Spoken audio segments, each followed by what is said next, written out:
Lockdown by Alex Young. Saying that lockdown is boring is now really boring. I think I've done everything. Let's have a look. I've trimmed the roses And spoken to friends. I made some jelly and cakes.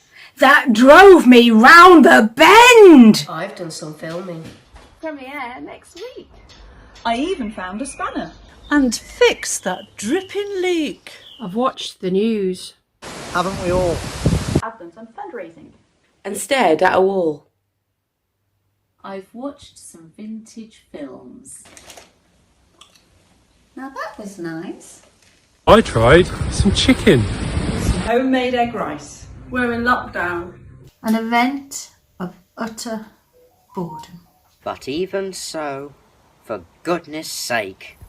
So stay at home. So stay